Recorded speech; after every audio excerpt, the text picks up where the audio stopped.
બનાસકાંઠાના દાંતા પંથકમાં આજે એક માસૂમ બાળકીનો મૃતદેહ મળી આવતા સમગ્ર જિલ્લામાં ભારે અરેરાટી સાથે ચકચાર મચી ગઈ છે। અતરંસા માર્ગ પર બનેલી આ હૃદયદ્રાવક ઘટનાએ પંથકના લોકોને હચમચાવી દીધા છે અને અનેક સવાલો ઊભા કર્યા છે। બનાસકાંઠાના સરહદી અને પહાડી વિસ્તાર એવા દાંતામાં આજે કાળજું કંપી જાય તેવા સમાચાર સામે આવ્યા છે। દાંતાથી અંતરસા તરફ જતો જે માર્ગ છે ત્યાં રસ્તાની સાઈડમાં એક 7 થી 8 મહિનાની માસૂમ બાળકીનો મૃતદેહ પડેલો જોવા મળ્યો હતો। જેવું સ્થાનિક લોકોનું ધ્યાન આ બાળકી પર ગયું કે તરત જ ત્યાં લોકોના ટોળે ટોળા ઉમટી પડ્યા હતા। આટલી નાની ફૂલ જેવી બાળકી અહીં રસ્તા પર કઈ હાલતમાં અને કોણ મૂકી ગયું એ વિચારીને જ લોકોની આંખો ભીની થઈ ગઈ હતી। તાત્કાલિક ધોરણે સ્થાનિકોએ આ બાબતની જાણ પોલીસને કરી અને જોતમાં દાંતા પોલીસનો મોટો કાફલો ઘટના સ્થળે પહોંચી ગયો હતો।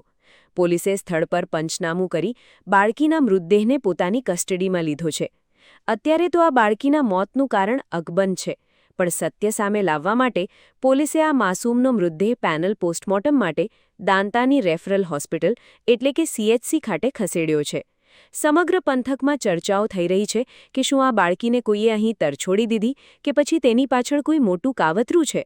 પોલીસ પણ અત્યારે ફૂંકીને ડગલા ભરી રહી છે અને અકસ્માતે મોતનો ગુનો નોંધીને તપાસના ચક્રો ગતિમાન કર્યા છે। આસપાસના CCTV ફૂટેજ અને ગુમ થયેલા બાળકોની વિગતો પણ તપાસવામાં આવી રહી છે, જેથી કરીને આ બાળકીના વાલી વારસો સુધી પહોંચી શકાય। ડોક્ટરોની પેનલ દ્વારા જે PM થશે તેના રિપોર્ટ પર જ હવે આખી તપાસનો દરોમદાર છે, કારણ કે રિપોર્ટ બાદ જ ખબર પડશે કે મોત સ્વાભાવિક છે કે પછી કોઈ હિંસક ઘટના બની છે। હાલ તો આ માસૂમનો ચહેરો જોઈને પથ્થર દિલના માનવીનું પણ કાળજું પીગળી જાય તેવી સ્થિતિ દાંતામાં જોવા મળી રહી છે।